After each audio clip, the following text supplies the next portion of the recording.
আসসালামু আলাইকুম, সবাইকে শুভেচ্ছা। আমি আরজিকে বিয়া বলছি ইউটিউব চ্যানেল থেকে, যেই অরিজিনাল চ্যানেলে এই মুহূর্তে আপনারা আছেন। তো সবাইকে অনুষ্ঠান শোনার আগে বিনীতভাবে অনুরোধ করছি আমাদের চ্যানেলটি সাবস্ক্রাইব করবার জন্য। এখানে সাবস্ক্রাইব বাটনটি আছে, প্লিজ ক্লিক করবেন। পাশে একটা বেল বাটন আছে, বাটনটি অন করে নেবেন। সবার প্রতি রিকোয়েস্ট থাকছে। Thank you very much. ওয়ালাইকুম ভাইয়া। ওয়ালাইকুম আসসালাম। আমার নাম তাসলিমা বেগম নীলা। বয়স কত এই মুহূর্তে? আমার এখন 31 প্লাস। 31 প্লাস। তো মূলত গল্পটা আপনার, এবং গল্পের প্রেক্ষাপটে আপনার সঙ্গে আরো একজন আছেন, তাকে আমরা পরিচয় করাবো পরে যখন তার পার্টটা আসবে। তো তাসলিমা, আমরা শুরু করি একেবারে যেখান থেকে মনে আছে। জি, মনে আমার পুরোপুরি নাই, যতটুকু আছে মেমোরিতে আমি অতটুকু বলার চেষ্টা করতেছি। সনটা হবে আপনার 95 শেষে বা 96 শুরুতে, এরকমটা আর কি। তো তখন আমার বয়স ছিল 7 থেকে 8 বছর। আমি সম্ভবত তখন রাঙামাটিতে ছিলাম যখন আমাকে পাওয়া গেছে। ওখানে আমি খেলতেছিলাম, আমার পুরোপুরি মনে নেই স্পষ্ট, আমি আগে বলে নিলাম যতটুকু মনে আছে। তো খেলতেছিলাম, আমার সাথে একটা মেয়ে ছিল, আমার থেকে একটু বড় মেয়ে একটা ছিল। ওর সাথে খেলতেছি, আমি লঞ্চে উঠছি, ওইটাও মনে আছে আমার। লঞ্চে উঠলাম, খেললাম। তো এক পর্যায়ে ওখানে বৃষ্টি হচ্ছিল, লঞ্চ ঘাটে আইসা নামলাম। তো কোথায় যাচ্ছি, কেন যাচ্ছি, কোথা থেকে আসছি, আমার কিছুটাই মনে নেই। মানে দুইজন ঘুরতেছি আমরা, কোথায় যাব কি করব বুঝতে পারতেছি না। তো এক পর্যায়ে আমার প্রচন্ড ক্ষুধা লাগে। লাগার পর ওকে আমি বলি, আমার তো খুব ক্ষুধা লাগছে, আমার অনেক ক্ষুধা লাগছে। এই মেয়েটা কে ছিল? এই মেয়েটা অ্যাকচুয়ালি কে ছিল আমার এটা পুরোটা স্পষ্ট মনে নেই। ঠিক আছে। আমার কোনো রিলেটিভ বা বোন বা প্রতিবেশী, আমার কিছুটাই ওরকম একটা, মানে আপনার জীবনের প্রথম মেমোরি, এটা প্রথম স্মৃতি। হ্যাঁ। এবং তখন বয়স খুবই অল্প, 7 থেকে 8 এর বেশি হবে না। আচ্ছা। বা 8ও হয়তো বা হবে না। তখন আমার শুধু এতটুকু স্মরণ থাকা অবস্থায় আমার সামনের একটা দাঁত পড়ছে। আচ্ছা, এরকম একটা অবস্থা। হ্যাঁ, আমার মেমোরিতে যেটা এখন কাটে, তখন আর কি এগুলা এত মেমোরিতে ঢুকায়নি। তো যাই হোক, তো এক পর্যায়ে ও বললো কি তুই বস, আমি আসতেছি, দেখি খাবার পাই কিনা। তো এরকমটা বলেও আমাকে লঞ্চ ঘাটে যে একটা কমন রুম থাকে মহিলাদের বসার জন্য, যে ওরকম একটা রুমে আমি বসে ওর জন্য অপেক্ষা করতেছি। পুরো শরীর ভিজা আমার, আমি খালি পায়ে, আমার পায়ে স্যান্ডেল নাই, হাফ প্যান্ট আর একটা ফ্রক পরা আমি। তো বসে আছি, অনেকক্ষণ বসে কান্না করতেছি। আমি কান্না করতে করতে এক পর্যায়ে আমি ঘুমাই গেছি। কখন ঘুমাই গেছি বলতে পারি না, বিকাল হয়ে গেছে। তো দেখি ও আর আসতেছে না। তো আমি খুবই কান্না করতেছি, কোথায় যাব কি করবো, আমি কিছুই আসতেছে না মাথায়, যে কোথায়, মানে কাউকে চিনতেও পারতেছি না। তার ভিতর প্রচন্ড ক্ষুধা আমার। তো ওখানে দেখলাম এক পর্যায়ে কান্না করতেছি, একটা বৃদ্ধ মহিলা, ছোট একটা বাচ্চা আর একটা ইয়াং, মনে করেন একটা মানে হয়তো বা হবে 28-30 বছরের একটা মহিলা, মানে ইয়াং একটু, আর একটা বৃদ্ধ, ছোট একটা বাচ্চা।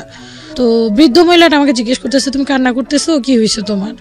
তো আমি বলতেছি এরকম এরকম, আমি যে কোত্থেকে আসছি আমি বুঝতে পারতেছি না, কই যাবো আমি জানি না।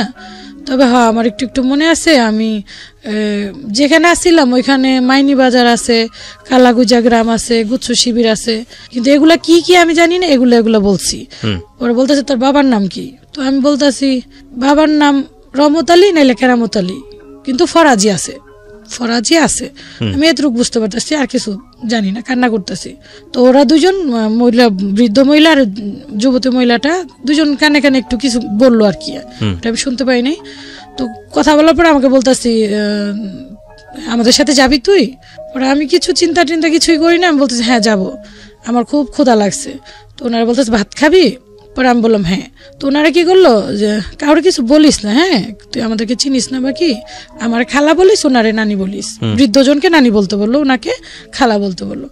তো আমি বললাম আচ্ছা, মানে আমার অত কিছু মেমোরিতে না, আমি জানি খাবো, আমার ক্ষুধা লাগছে খুব।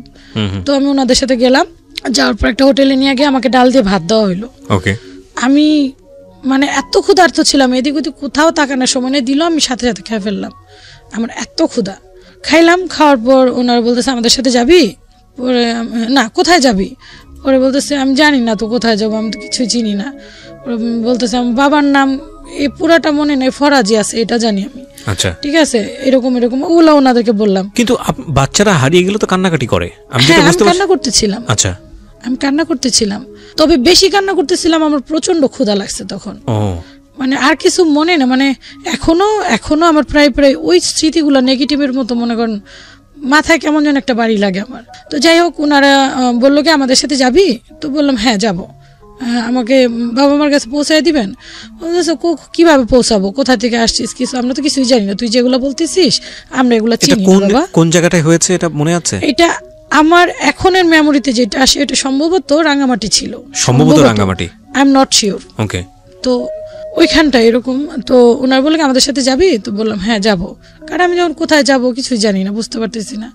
তো ওনার নিয়ে গেল একটা পাহাড়ি এলাকা, এরকম যে বৃদ্ধ মহিলা, ওনার মেয়ের বাড়ি ওটা, অনেক পাহাড়ি, ওইসব জায়গা আমি দেখি নাই, আনারস ক্ষেত, অনেক পাহাড়ের উপরে বাড়ি, মানে একটু ব্যতিক্রম। তো ওইখানে নিয়ে যাওয়ার পর কতদিন ছিলাম আমি, তখন ছোট ভাই, আমি তো বলে নিছি ওইটা সময়টা আমার আমি বলতে পারবো না কতটুক সময়। ঠিক আছে, বলেন আপনি। যথেষ্ট সময় ছিলাম ওখানে থাকার পর ওরা নিয়ে গেল আপনাকে? হ্যাঁ, আচ্ছা। ওনাদের সাথে নিয়ে যাওয়ার পর, ওনারা কারা ছিল আসলে? আমি চিনি না তাদের। না, কিন্তু কারা ছিল বলতে আমি বোঝাচ্ছি যে ওনাদের আর্থিক অবস্থা কি করতো, পরিচয় জানতে চাচ্ছি আসলে। হ্যাঁ, খুব দারিদ্র বোঝা গেল। পরিচয়টা ওই যে আমাকে ওই যে লঞ্চ ঘাটে যে পরিচয় হইলো, উনি আমাকে নিয়ে ভাত খাওয়াইলো, বাস এতটুকুই। আচ্ছা, কয়দিন ছিলেন ওখানে আপনি?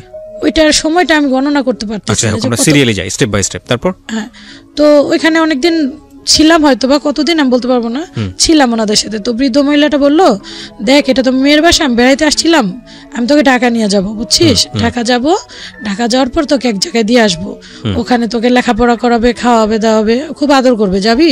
তো আমি যেহেতু বাচ্চা, আর তখন আমার পরনে খুব পুরানো একটা জামা, তো আমি বলতেছি যে আমাকে নতুন কাপড় দিবে, বলতেছে হ্যাঁ তোকে নতুন কাপড়, অনেক আদর করবে, তোকে পড়াশোনা করাবে। তো আমি বলতেছি হ্যাঁ নানু, তাহলে তো আমি যাবো। পরে বললো শোনো, তাহলে এখানে একটা কথা আছে, কথাটা হইতেছে এই, তুমি বলবা আমি তোমার আপন নানু, আর এই যেটা যে লেডিটা ছিল সাথে ও তোমার খালা, ঠিক আছে? তুমি কিন্তু বলতে পারবা না তুমি হারায় গেছো বা কিছু, তাইলে কিন্তু তোমার গলা কেটে ফেলবো আর পুলিশে ধরায় দেবো। আর আমি একটা কথা বলি যে আমি কিন্তু ছোট থেকে এখন পর্যন্ত পুলিশটা যথেষ্ট ভয় পাই, কেন ভয় পাই আমি জানি না। তো পুলিশে ধরায় দেবো এরকমটা আর কি বলতেছে, নিয়ে গলা কেটে ফেলবো, কিডনি বের করে ফেলবো, এরকম বললো। তো আমি বললাম না না, কখনো বলবো না। তো বললো মনে থাকবে তো? হ্যাঁ, কখনোই কিন্তু বলবি না। তো আমি ওইটাই ঠান দিলাম না যে না কখনই বলবো না, কারণ ওনারা আমাকে নিল, আদর করলো, রাখলো, কতদিন খাবার দাবার দিল ভালো। তো আমার মনে ওইটাই থাক, ওনারা বলছে। তো মাঝে মধ্যে রাতে কান্না করতাম বা দিনের বেলা কান্না করতাম, মানে মনে করতে চেষ্টা করতেছি কই কি, মানে আমার এখন ওইটার মনে নেই, তখন কি মনে আসছিল ওইটা আমি বলতে পারতেছি না। ওকে। তো কান্নাকাটি করতাম। তো হঠাৎ একদিন ওনারা আমাকে ঢাকা নিয়ে আসলো। আমি যেই পরিবারটা আপনাকে নিয়ে ঢাকায় নিয়ে আসলো, ওই পরিবারের কারা কারা ছিল, নাম কি মনে আছে ওনার? না না, কোনো নাম মনে নাই। বৃদ্ধ মহিলাটা আর এই যে আপনার যে একটু যুবতী মহিলা আর একটা ছোট বাচ্চা ছিল সাথে। মানে কোনো ছেলে ছিল না ওই পরিবারে? কোনো ছেলে মানুষ ছিল না? না না। আচ্ছা। যেখানে যার বাসায় বেড়াইতে গেছিলাম ওনাদের মনে হয় পুরুষ লোক ছিল। আচ্ছা। বাট আমাকে যে ঢাকায় নিয়ে আসলো, যে যখন পাইলো ওই ওনারাই আসছে আমাকে ঢাকায় নিয়ে। ওনারা শুধু এই 3 জন মহিলাই ছিল। আচ্ছা। ওই বাচ্চাটাও মেয়ে ছিল, ছেলে ছিল না। ওকে। তো আমাকে নিয়ে আসলো ঢাকার একটা জায়গায়, একটা ফ্যামিলি, ওটাতে আপনার ওনারা ওই নিজ বাড়ি ওনাদের, ওখানে একটা বৃদ্ধ মহিলা ছিল, বৃদ্ধ পুরুষ ছিল, ওনাদের 4টা ছেলে বড় বড় এবং 2টা মেয়ে, ওনারা বড় বড়, একজন বিবাহিত একজন অবিবাহিত। ওকে, সরি 3টা মেয়ে আর কি, কিন্তু ওখানে উপস্থিত ছিল 2টা মেয়ে আর 4টা ছেলে। ওখানে নিয়ে উনি আমাকে দিয়ে আসলো আর রাস্তা থেকে ভালো করে আমাকে বুঝাইলো, যদি বলিস যে আমরা তোর কিছু লাগে না তাহলে কিন্তু তোর খবর আছে, মনে কর তোর খবর আছে, মানে এরকম আর কি একটু ভয় দেখাইলো। আমি বললাম নানু সমস্যা নেই, আমি বলবো না। আমি আবার ছোট থেকে যাকে যেটা ডাকি আবার মানে মুখের ভাষাটা খুব মিষ্টি রাখি সবসময়, মানে ডাক যেটা বলে, তো ওনাকে নানু বলতাম। তো নিয়ে যাওয়ার পর বললো যে আপনার মানে সম্ভবত ওই মহিলা ওইখানে কাজ করতো নাকি আমি জানি না, এরকমই পরিচিত ওনাদের। বললো যে ছোট একটা কাজের মেয়ে দরকার তো আপনাদের, আপনার বড় মেয়ে যেহেতু বাচ্চা হয়েছে, তো এই যে মেয়েটাকে নিয়ে আসছি। তো ওই বাসার যে বৃদ্ধ মহিলা, ওনাকেও আমি নানুই বলি পরবর্তীতে। তো উনি বলতেছে বাচ্চা মেয়ে, এই মেয়ে কি করবে, কি কাজ করাবো। এটা বলার পর উনি বলতেছে ছোট শিখায় পড়ায় নিয়েন, সমস্যা নেই, আমার বড় মেয়ের মেয়ে আমার নাতিন, বলতেছে আমার নাতিন, তো ওর বাবা অনেক গরিব, তো বরিশাল থেকে নিয়ে আসছি। তখন আমার এতটুকু কথা মনে আছে, বরিশাল থেকে নিয়ে আসছি, আমার নাতিন আপনারা রাখেন, খাওয়ান পড়েন, বাস। আর বেতনের কথা এরকম কিছু বলছে, কত বাকি ওটা আমার মনে নেই। ওটা তো দিয়ে ওনারা বললো, যাওয়ার সময় বলে গেলো যে ভালো করে থাকিস, ঠিকঠাক মতো থাকিস, কয়েকদিন পর পর আইসা দেখা করুন। তো ওনাদেরকে তো আমি চিনি না, ওনারা যাওয়ার পর আমি খুব কান্না করতেছি যে একটু পরিচিত ওনারা যথেষ্ট হয়েছিল, এখন তো ওনাদেরকে একদমই চিনি না। মানে কোন একটা বাসায় আপনাকে রেখে গেল, ওনাদের পরিচিত। হ্যাঁ, রেখে যাওয়ার পর ওখানে প্রথম দিন বিকেল টাইম মনে হয় আমাকে দিয়ে গেল। ছিলাম ওখানে 2-3 দিনের মতো। থাকার পর ওনার যে বৃদ্ধ মহিলার যে বললাম 4টা ছেলে, ওখান থেকে মেজো ছেলেটা আমাকে নিয়ে আসলো, বললো চল তোকে এক জায়গায় দিয়ে আসবো। তো আমি আবার ওই যে বৃদ্ধ মহিলাকে বলতেছি নানু কোথায় নিয়ে যাবে? তো নানু বলতেছে যে আমার বড় মেয়ে ওর বাসায় তোকে দিয়ে আসবো, ওর ছোট বাবু হয়েছে তো তুই ওখানেই থাকবি, ওর তোরা অনেক আদর করবে। তো নিয়ে আসলো, তখন আমাকে সাথে মোটামুটি ভালো ব্যবহারই করছে, টুকিটাকি খারাপ না। আসলাম, নিয়ে আসলো আমাকে জাফরাবাদ, নিয়ে এসে ওনার বোনের বাসায় দিয়ে গেল। তো ওখানের ফ্যামিলিটা বলি, সেটা হইতেছে যার বাসায় যে দিয়ে গেল ওইটা তো নানুর বড় মেয়ে শাইনুর, ওনার শ্বশুর বাড়ি ওইটা। আচ্ছা। তো ওনার শ্বশুর বাড়ি, উনি ওনার হাজবেন্ড, একটা ছেলে আছে আর ছোট্ট একজন আপনাকে খুঁজে পেলো বা একজন আপনাকে নিয়ে আসলো, সেও তো নানুই, বৃদ্ধ। হ্যাঁ, সে একটা বাসায় দিয়ে গেল, সেও কি নানু? সে বৃদ্ধ মহিলাটাকে আমি নানুই বলছি। আচ্ছা, তো ওই বৃদ্ধ মহিলার বড় মেয়ের বাসায় পাঠাচ্ছে। হ্যাঁ, ওকে, তারপর? তো ওই বড় মেয়ের বাসায় দিয়ে গেল। তো ওইটা ওই বড় মেয়ের যে বাসাটা ওইটা ছিল শ্বশুর বাড়ি ওনার। আচ্ছা। তো ওইখানের বর্ণনাটা বলি, উনি ওনার হাজবেন্ড, ওনার একটা ছেলে আর ছোট্ট একটা বাচ্চা মাত্র ভূমিষ্ঠ হয়েছে কিছুদিন ধরে। তো তারপর আর ওনার জয়েন্ট ফ্যামিলি ছিল। আচ্ছা। ওনার ননাস ছিল, ননাসের 2টা ছেলে ছিল, একটা মেয়ে ছিল, বড় বড় 3 জন। আবার ওনার যা ছিল, জালের একটা ছেলে একটা মেয়ে, মোটামুটি ছোট বড় মিল করে। আচ্ছা। তারপর হচ্ছে আপনার এরকম আর কি জয়েন্ট ফ্যামিলি ওনার, ওনাদেরকে নিয়েই। আবার ওনাদের দেশের বাড়ি হইতেছে আপনার কেরানীগঞ্জ, ওখানে ওনার ফ্যামিলির অনেক আত্মীয় স্বজন, শাশুড়ি, তারপর হইতেছে আপনার ননদ আরো 2টা আছে, ওনাদের ঘরে ছেলে মেয়ে, এরকম অনেক বড় ফ্যামিলি আর কি। কিন্তু ঢাকাতে ওই যে আপনার এক ননাসের 3টা ছেলে মেয়ে আর এক যা ছিল তখন দিয়ে গেল আমাকে। দিয়ে যাওয়ার পরে আমাকে বুঝাইলো, উনি বললো আমাকে খালাম্মা বলবি, ওনার হাজবেন্ডকে খালু বলবি, আচ্ছা, আর ওনার ননাসকে ফুপি বলবি, আর ওরাদেরকে মানে ভাইটাই বলতে আছে। যাই হোক, তো প্রথম দিন যাওয়ার পরে কাজ দিল আর বললো যে ঠিকঠাক মতো চলবি, চুরি করবি না, মিথ্যা কথা বলবি না, যেভাবে কাজ তুমি করতে হবে। তার মানে বিষয়টা দাঁড়ালো এরকম যে আপনাকে ওখানে কাজের লোক হিসেবে রাখা হলো। তো মনে করেন প্রথম দিনই যথেষ্ট হার্ড উনি আচার ব্যবহারে। আমি যে ছোট ওইরকমটা ওনাদের কিছু যায় আসে না ছোটতে। এই ঘর মোছো, ঘর ঝাড়ু দাও। ওইখানে আরেকটা কাজের মহিলাও ছিল, তখন মেয়ে ছিল একটা, ভালো কাজ করে দাও, দোকানে এটা আনো ওটা আনো, বাচ্চাটাকে রাখো। মানে আসলে বাচ্চা ছিলাম তো চেষ্টা করতাম ভুল না করার জন্য, কিন্তু দেখা যেত এক পর্যায়ে মানে ভুল হয়েই যেত আমার।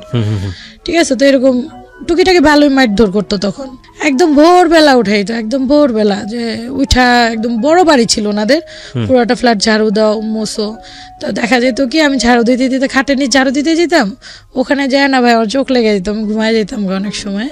তো খুঁজতে হয়তো বা না পাইলে দেখা যেত যে ঝাড়ু নিয়ে আমি ঘুমাইতাম, ওইটা দিয়েই মনে করেন বাইরে আমাকে ওখান থেকে বের করতো, এই তুই এখানে ঘুমাইছিস ভাই, মানে একটা খুব রাগ। আবার দেখা যেত অনেক সময় এত ভোরবেলা, শীত, তখন শীতের দিনটাই মনে সম্ভবত ছিল, মানে এত ঘুম ধরতো, মানে বুঝতে পারতেছেন আমি যথেষ্ট ছোট তখন। আমাকে কি করতো, সকালে উঠাইতো, উঠে অনেক কাজ করিত। উনি যেহেতু সাবেক চেয়ারম্যান বললাম আমি, তো ওনার অনেক গেস্ট আসতো। তো গেস্ট রুমে ওখানে একটা টয়লেট ছিল, আমাকে ওই ওয়াশরুমটাই যেতে বলা হইতো, যে ওনাদের পার্সোনাল কোনো রুমে যেতে দিত না। তো দেখা যেত ভাই এত মানে মজবুর ছিলাম আমি আসলে ইচ্ছাকৃতভাবে না, এত ঘুমা আসতো আমি না, সকালবেলা ওয়াশরুমে গিয়ে না আমি ঘুমাই যেতেন, মানে ওখানে ঘুমায়, দরজা লাগে না, ঘুমায় থাকতাম, আমি টিকতে পারতাম না, এত ঘুম আসতো। আবার খাবার দাবারটা এমন একটা ভালো দিত না আমাকে, যেমন খাওয়া শেষ হলে ওনাদের অল্প স্বল্প প্লাস্টিকের একটা থালা দিত, ওনার টেবিলে বা ঘরে খাইতো, আমাকে রান্না করে সবসময় পাঠাইতো। আমার ঘুমানোর জন্য খুব নোংরা একটা জায়গা দেওয়া হইতো, খুব নোংরা একটাই, মানে আমাকে একটা কাঁথা দেওয়া হইতো ঘুমানোর জন্য, একটা ছোট বালিশ, শীত লাগলে কাঁথাটা অর্ধেক বিছাইতাম, অর্ধেক গায়ে দিতাম, আর যদি গরম লাগতো আমি অর্ধেকটা বিছাইতাম, ওইটা বাকিটুকু গায়ে দিতাম।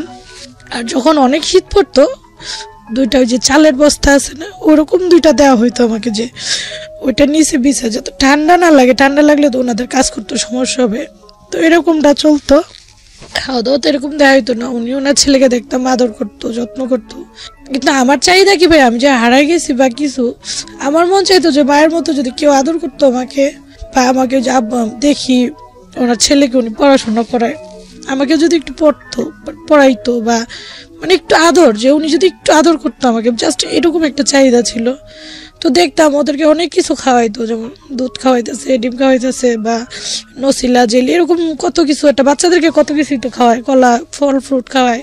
তো আমি দূর থেকে না, যদি তো কখনো দরজার সামনে দাঁড়ায় দেখতাম তো রাগ করতো, তুই এখানে দাঁড়াইছিস কেন, দাঁড়াতে আমার ছেলেকে নজর দিতেছিস না, যা এখান থেকে সর। এরকম একটা কুকুরের চেয়ে অদম ব্যবহার ভাই। আমি আসলে কি আগে ভাবতাম যে টিভিতে দেখা এগুলো বার্গেনিং, এখন বুঝি, কারণ আমি যেহেতু বাস্তবতা ফেস করে আসছি শহর এখান থেকে। তো ওনার ছেলেকে স্কুলে পাঠাইতো নসিলা দিয়ে, রুটি দিয়ে, এরকম টিফিন বক্স করে টিফিন দিত। ও আসলে পরে দয়া এগুলো ধুয়ে রাখি কর। তো উনি টিফিন বক্সগুলো খুলতো, অনেক সময় দেখা যেত ও খাইছে, অনেক সময় খায় নাই। তো ওটা উনি করতো যে ময়লার ঝুড়িতে ফালাই দিত। ভাই আপনারা শুনলে হয়তো ভাববেন আমি এত নোংরা, আমি ছোট ছিলাম, আমি না ওই ডাস্টবিন থেকে উঠে না ওইটা খেয়ে ফেলতাম। অনেক সময় এত ক্ষুধা লাগতো, ওনারা যেরকম খাবারটা দিত আমার পোষাইতো না, কাজ অনেক করতে হইতো। আবার একটা মানে বাচ্চাদের যে লোভটা কাজ করতো আমার ভিতরে, যে এই জিনিসটা মানে অনেক মজা, আমি একটু খাবো, বা মানে একটা আগ্রহ। তো অনেক সময় দেখা যেত ওই ময়লা থেকে উঠে না আমি খায় ফেলতাম। তো এরকম কাটে অনেক দিন। কাটার পর একদিন দুষ্টাইম করতে করতে ওনাদের একটা চেয়ার থাকে, চেয়ারটা না আমি ব্লেড হাতে ওটা না একটু কাইটা ফেলাই। কেটে যাওয়ার পর জানি না গরুকে কিভাবে পিটায়, তার থেকে অদম করে আমাকে পিটাইছে। পিটানোর পর যে মামা দিয়ে গেল ওনার ভাই আমাকে, ওনাকে বলল, তখন ওনাদের ডিজিটাল ফোন ছিল, ডিজিটাল ফোন দিয়ে ফোন দিল যে এই বেয়াদবটাকে নিয়ে যা, কোত্থেকে আনছিস, ঠিক আছে বেতন দিয়ে রাখবো, এরকম ভাবে বলতেছে যে বেতন দিয়ে রাখবো, জ্বালাবে, এরকম শ্বশুর বাড়ি আমার, ও চেয়ার কেটে ফেলছে, হ্যাঁ ওকে নিয়ে যা। তো মামা আসলো একদিন পর, এসে আমাকে নিয়ে গেল, নিয়ে ওনাদের বাসায় নিয়ে গেল, যে বাসায় প্রথম দিল আমাকে, আচ্ছা ওনাদের বাসায় ফেরত নিয়ে গেল। নিয়ে যাওয়ার পর যে মা, যে বৃদ্ধ মহিলা, উনি আমাকে বকাঝকা করতেছে, বেতন দিয়ে রাখছি, ঠিক আছে এভাবে আকাম করস, হ্যাঁ এরকম একটা কাজ করলি, এরকম করস, মানে উনি 2-4টা থাপ্পড় দিল, ঠিক আছে বেতন দিয়ে। বেতনটা কাকে দিত? জি বেতনটা কাকে দিত? আমাকে বলতেছে, এটা আমি শুনতেছিলাম, আচ্ছা আচ্ছা, বাট আমার ওরকম ছিল না। ওকে, আমি এটা পরে বুঝতে পারি, বেতনটা দিচ্ছিল যে যারা আমাকে নিয়ে আসছে ওনারা বেতন নিচ্ছিল। আচ্ছা আচ্ছা, যারা আপনাকে মূলত এভাবে যদি বলি কুড়িয়ে পেয়েছে তারাই আপনাকে। হ্যাঁ হ্যাঁ, পরে আমি শুধু শুনি, বাট মানে কিছু বলি না, বা কেন যেন বলার সাহস ওরকম, আর যথেষ্ট ছোট, প্রশ্ন করার মতো মানে কোনো সাহস ছিল না আমার। তো পরে ই করলো, বললো, পরে ওই 2 মহিলাকে খবর দিল, আসলো পরে বললো যে এই নাও তোমাদের বাচ্চা নিয়ে যাও বাবা, আমি ঝামেলা জ্বালতে পারবো, আমার মেয়ের শ্বশুর বাড়িতে দিচ্ছি, এরকম চেয়ার কেটে ফেলছে, হ্যাঁ তারপরে দুষ্টামি করে পয়সা দিয়ে এত এভাবে রাখার মতো ক্ষমতা নেই আমগো, নিয়ে যাও আপদ নিয়ে যাও, এরকম বলতেছে। তো বলতেছে ছোট মানুষ তো একটু শিখা টিকা নিলে হয়তো ঠিক হইব, এরকম বলতেছে। বৃদ্ধ মহিলাটা আসছে, তো ওই বৃদ্ধ মহিলা আমাকে ডাক দিল, ডাক দিয়ে নিয়ে আমাকে মানে সিঁড়ির যে একটা সিঁড়ি উঠলে যে সিঁড়ি কোট নিচে থাকে না এরকম, ওই জায়গাটা নিয়ে আমাকে বলতেছে ওনাদের বাসায় গলা টিপ দিচ্ছে একটা, তোর যে বললাম তুই ঠিক মতো চলবি, ঠিকঠাক মতো ই করবি, হ্যাঁ তুই এরকম করতেছস কি, তোর কিন্তু খবর আছে বুঝছস, নিয়ে আসে না বুড়ি বাড়ি করে ফেললাম, এরকম আর কি কথা বলতেছে, যে চাকু মেরে বুড়ি বাড়ি করে ফেললাম, খুর দিয়া গলা কেটে ফেললাম, এরকম বলতেছে। তো ঠিক মতো থাক, আমি তো তোর আমার সাথে নিয়ে যেতে পারবো না, ঠিক আছে আমি নিজেই তো নুন আনতে পান্তা ফুরায়, এখানে থাকবি খাবি, ভালো বুঝিয়ে দিছি, তোর ভালো লাগে না, এরকম আর কি বকাঝকা করতেছে আমাকে। তো আমি আবার করতেছি, নানু ভুল হয়ে গেছে, আর করুম না, ঠিক আছে ঠিকঠাক মতো থাকবি, আমি বুঝাই দিয়া যাবো অন্তরে। পরে বলছি ঠিক আছে নানু। পরে ওনার সাথে কথাটা তো বললো, উনি আবার কিছু টাকা দিল, কত দিল আমি বলতে পারি না, কিছু টাকা দিল এরকম মুঠি করে অনেকগুলো, তো এই যে ওর বেতন নিয়ে যাও ওকে। তো তখন কি 5 কি 6 মাসই হয়েছে কি না, আমি আমার আইডিয়া নেই কতদিন ছিলাম। পরে আর নিল না, আমাকে দিয়ে গেল, বুঝা টুজা দিয়ে গেল যে আর করবে না এরকম। তো দিয়ে যাওয়ার পর আবার নিয়ে গেলো আমাকে, আবার নিয়ে যাওয়ার পর মনে করেন এরকম চলতে থাকার পর আপনার হঠাৎ ওনাদের একটা গ্রামের বাসা আছে, আমি বললাম যে কেরানীগঞ্জ, তো ওখানে ওনার শাশুড়ি, ছোট ননদের ছেলে মেয়ে, হাজবেন্ড, ওনারা থাকে, মানে ওনার হাজবেন্ড ঘর জমায় আর কি ছোট ননদের। তো ওখানে ওনারা বছরে কয়েকবার বেড়াইতে আসে, তো ওখানে আসবে বেড়াইতে সবাই যেহেতু আসবে, তো আমাকেও নিয়ে আসলাম। তো গ্রাম অঞ্চল দেখা তো আমার কাছে খুবই ভালো লাগতেছে, আমি এতদিন বন্দি ছিলাম, একটু বের হই, খেলি, ঠিক আছে ঘুরি ফিরি, কাজ টাজ করি, সবটাই করি। তো ওখানে আসছি পরে মোটামুটি ওনাদের সব কাজই করে আমাকে দিয়ে, ওই বাড়িটা অনেক বড় ছিল, তা আমার কাছে খুবই ভালো লাগতো। ওনাকে আবার দাদু বলতাম আমি, বৃদ্ধ ছিল, যথেষ্ট আদর করতো। একটা কথা বলে রাখি ভাইয়া, ছোট থেকে এ পর্যন্ত আমি সবসময় এ পর্যন্ত এখনো বৃদ্ধ মহিলাদেরকে বা বৃদ্ধ পুরুষদেরকে খুব পছন্দ করি। আমি বৃদ্ধদের সাথে আমার জমে ভালো। ওকে। তো এরকম আসলাম, বেড়াইতে নিয়ে আসলো। ছোট ননদের একটা মেয়ে ছিল আমার সমবয়সী বা সামথিং একটু বড় হবে। তো ওর সাথে খেলতে খেলতে আমি পেয়ারা গাছে উঠছি। পেয়ারা গাছে ওঠার পর সন্ধ্যাবেলা এক পর্যায়ে আমি পেয়ারা গাছের থেকে উপত হয়ে পড়ে যাই। ওকে। পড়ে যাওয়ার পর আমার বাম পায়ে খুব আঘাত লাগে। তো ভয় আর কিছু আমি বলি না। তো রাত্র হয়, আস্তে আস্তে ব্যথা বাড়ে। তো আমাকে তো খাটে বা কোথাও এরকম মানে বিছানায় কোনো শোয়ার কোনো সিস্টেম নাই। তো তখন দিনটা গরম দিন ছিল সামথিং। তো আমাকে কি করলো, পাকাতে শুইতে দিল, শুধু জাস্ট একটা ছোট মোটো বালিশের মতো দিল, একটা পাটি দিল। তো দাদু যে ঘরটা ঘুমায় ওনার রুমটা পাকাতে শুইতে দিচ্ছে। আমি শুইছি, এখন রাত্র হয়ে গেছে, সব ঘুম, বাট আমি তো এখন ব্যথায় খুব যন্ত্রণায় মনে করেন টিকতে পারতেছি না, কান্নাকাটি করতেছি, আওয়াজ ছাড়া কান্না করতেছি, কারণ আমি তো জানি আমার গলাতে আওয়াজ বের হইলে আমার আওয়াজ বন্ধ করে ফেলবো। আমার শরীরে অনেক দাগ আছে, স্পট আছে। ওনার যে মায়ের আঘাত, পিঠে এখনো বেলুন, ওই যে যেদিক দিয়ে আমরা রুটি বেলি এভাবে দইরা যে ধরার যে জায়গাটা, ওইটাতে প্রচন্ড বাড়ি যে দিচ্ছে, বাড়ির চোটে ওই জায়গাটা ভেঙে আমার পিঠে এভাবে মনে করেন এভাবে ঢুকে গেছে। এত বড় একটা দাগ এখন আমার পিঠে আছে, বা আমার চেহারা দেখেন অনেক দাগ আছে, কিছু খামসির যত দাগ, মানে প্রচন্ড উনি টর্চার করতো। এগুলো আমরা বিশ্বাস করি, কারণ এখন তো কিছু কিছু কেস বের হয়, আমরা সোশ্যাল মিডিয়াতে দেখি, পত্রপত্রিকায় দেখি, এবং যারা এই ধরনের কাজগুলো করেন আল্লাহ তাদেরকে হেদায়েত করুক, মানে আর কিছু বলার নাই। খুব ভয়ঙ্কর আসলে। বলেন। তো তারপর খুবই যন্ত্রণা হইতেছে। তো দাদু এক পর্যায়ে জাগলো, জাগার পর বলতেছে কি তুই কান্না করতেছিস কে? ওরা দাদু আমি তো ওরকম পেয়ারা গাছে পড়ে গেছি, পা তো খুব ব্যথা করতেছে। তো দাদু দেখা বলতেছে মস্কায় গেছে মনে হয়, ঘুমা, চুপচাপ ঘুমা, না তোর মায় হনলে আবার চিল্লাইব। মানে পরে ঘুমাইলাম, সকালবেলা পাটা অনেক ফুলে গেছে। তো চেয়ারম্যান যে উনি দেখে গেছে কিরে পিচ্ছির পাটা কি হয়েছে। তো এরপর যে এইভাবে আমাকে ঘর ঝাড়ু দিতে বলতেছে, আমি ঝাড়ু দিতেছি, থালাবাটি ধুইতে করতেছে, চাপকল থেকে পানি আনতে বলতেছে, ন্যাংরা ন্যাংরা করতেছে আর কি, কিন্তু পাটা ফুলে গেছে প্রচন্ড। তো এইভাবে হাঁটতে দেখে আর বলতেছে যে কিরে তুই এভাবে হাঁটতেছিস কেন? তো ওনাকে বললাম আমি পেয়ারা গাছতে পড়ে গেছি এরকম এরকম। তো উনি পাটা নাড়া দিয়েছে, পরে আমি খুব জোরে চিল্লান দিছি, ব্যথা পাইতেছি। বলার পরে উনি বলতেছে ভেঙে টেঙে গেল কিনা, ওনার নোংরা ভাষা ব্যবহার করতেছে, কই থেকে আইসে জঙ্গল মঙ্গল, ঠিক আছে, এগুলো নিয়ে যত ঝামেলা। তো বলতেছে পাটা যেহেতু ফুলে গেছে ওর একটু ডাক্তারখানায় নিয়ে দেখাইলে কেমন হয়। করতেছে বেতন দিয়ে রাখবো, আবার ডাক্তার দেখো, মানে একটু ওনার ইচ্ছুক না উনি টাকা ভাঙার জন্য। তো ওনাদের প্রতিবেশী একজন ছিল, ওনাকে দেখাইলো পাটা কি হইলো।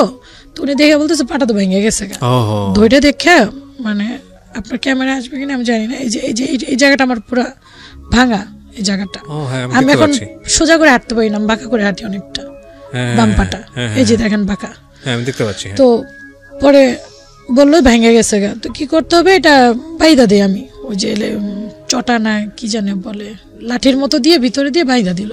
বাইদা দেওয়ার পরে ব্যথা তো কমে না, তো ওনার নাপাটা পাইনা দিল, নাপা খাইলাম, ডাক্তারখানায় আর নেয়নি।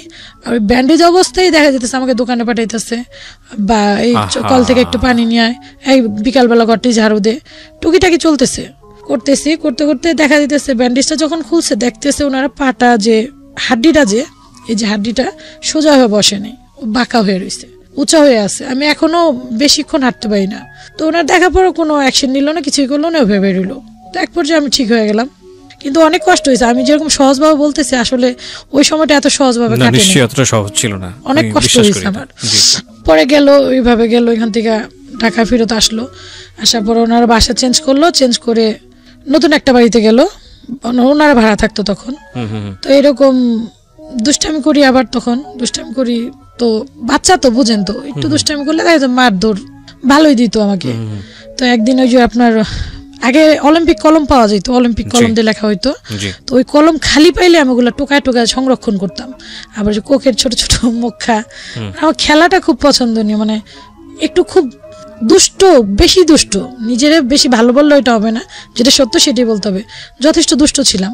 তো এরকম সংরক্ষণ করে ওই আপনার কলম দেখা যেত আগুনে পুড়ে, ওটা দিয়ে ফু দিলে বেলুনের মতো বের হইতো, ওগুলা করতাম। তো একদিন এরকম বিকালবেলা সবাই ঘুম, তো আমি কাজ দিচ্ছে, আমাকে চাল বাঁচতে দিত, সবাই ঘুমাইতো বাট আমাকে ঘুমাইতে দিত না, সবাই ঘুমাইতো বাট আমাকে ঘুমাইতে দিত না, আমাকে একটা না একটা কাজে ব্যস্তই রাখতো। যখন ওনারা ঘুমাইতে যেত আমাকে অনেকগুলো চাল দিয়ে যেত, যেগুলো সব বাইসা পরিষ্কার করে রাখবি। এখন আমরা চাল বাইসা খাই না, কিন্তু আগে কিন্তু চাল বাইসা খাইতে হতো। তো আমি ওইটাই রেখা ওই আপনার করতেছিলাম, ওই রকম বেলুন দিয়ে বানাইতেছিলাম। তখন আমি একটা স্যান্ডো গেঞ্জি পরা, একটা হাফ প্যান্ট পরা শুধু। একটা কথা বলে রাখি, আমি ছোট থেকে অনেক ফর্সা ছিলাম, এখন কালো হয়ে গেছি। আর আমার ঠান্ডার সমস্যা সবসময় থাকে, ওনারা কোনো চিকিৎসা করতো না, দেখা যেত আমার এই 2টা জায়গা অলওয়েজ লাল হয়ে থাকতো, আচ্ছা আচ্ছা, ময়লা বের হয়ে। আর ঠোঁটগুলা ফাইটে একদম, মানে যে কেউ দেখলে ভাবতো যে মানে ও বুঝি 24 ঘন্টা লিপস্টিক দিয়ে রাখে, আসলে কিন্তু এরকমই ছিলাম। তো পরে উনি কি করলো, আইসা দেখছে আমি এগুলো করতেছি, সে আমার হাত থেকে কলমটা নিয়ে আমাকে বলতেছে তাকে চেহারায় লাগা দেবো, এটা বলে সে আমার হাতের নিচে মানে বগলের নিচে ওইটা দিয়ে লাগাই দিল গরম। সাথে সাথে ওনার ওই কলমের সাথে সাথে আমার চামড়া সহ ওইটা এসে পড়লো। আমি যন্ত্রণায় না জোরে চিৎকার দিতে পারতেছি না কান্না করতে পারতেছি, কারণ যদি কোনো আওয়াজ করি আমাকে মাইরা ফেলবে। আমি যন্ত্রণা ছটফট করতেছি, আমার লাল গোস্ত বের হয়ে গেছে এখান দিয়ে, আমি টিকতে পারতেছিলাম না। পরে বাথরুমে যাইলাম, যাই একটু পানি দিলাম, আমি যন্ত্রণায় টিকতে পারতেছিলাম না ভাইয়া। তো উনি এরকমটা করলো। তারপর তো মনে করেন আমার চুল ফ্রি ছিল, আমার চুল ধরে খুবই আঘাত করতো, এইখানে চুলগুলো ধরে এভাবে, মানে উনি যে কি করতো, ওনাকে আল্লাহ পাক হেদায়েত করুক, মারলো এইভাবে হাতের নিচেই করলো। পা টানে খোঁড়ায় খোঁড়ায় হাঁটি, আমি ঠিক মতো হাঁটতে পারি না। তো চেয়ারম্যান কয়েকবার বলছে যে পাটা খোঁড়ায় খোঁড়ায় হাঁটে, ওকে কি একটু ডাক্তার দেখানো দরকার। তো বলতো না দরকার নেই, আজ এরা পয়সা নষ্ট, এমনি পয়সা দেয় সেই, মানে একটু রাগারাগি। তো এর ভিতর আবার আমার শরীরে পক্স উঠছে, শরীরে পুরা শরীর, আমি একটু আগে বলছি ভাইয়া যে যথেষ্ট ফর্সা ছিলাম, পুরা শরীর আমার লাল হয়ে গেছে পক্স দিয়ে, মুখ টুক জিহ্বা চোখের মনি হাতের তালু সব। এই অবস্থায় উনি আমাকে দিয়ে কাজ করে দিতেছে।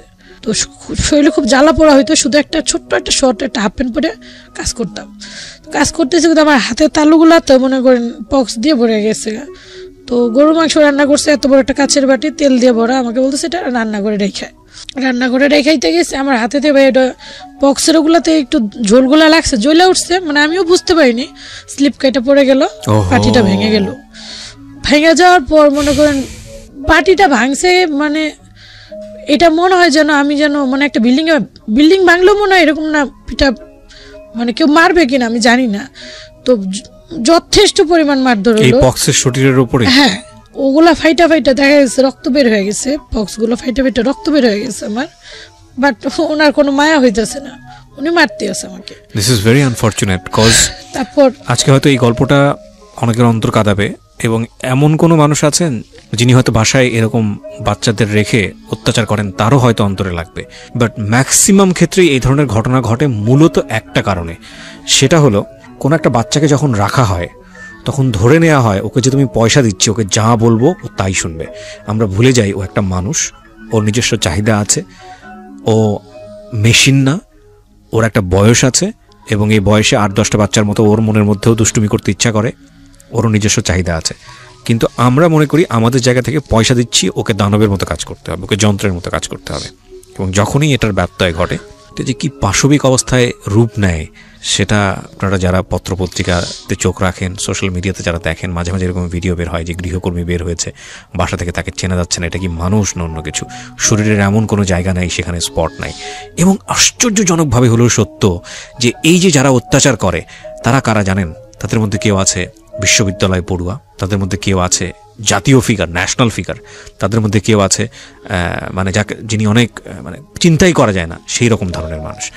বললাম বাটি ভাঙার পর খুব মারধর করলো, মারধর করার পরে চেয়ারম্যান আসলো, আসার পর শব্দ শুনা যে কি হয়েছে, বাচ্চাটাকে এভাবে মারতেছো কেন, দেখো না বাটিটা ভেঙে ফেলছে, নতুন বাটিটা।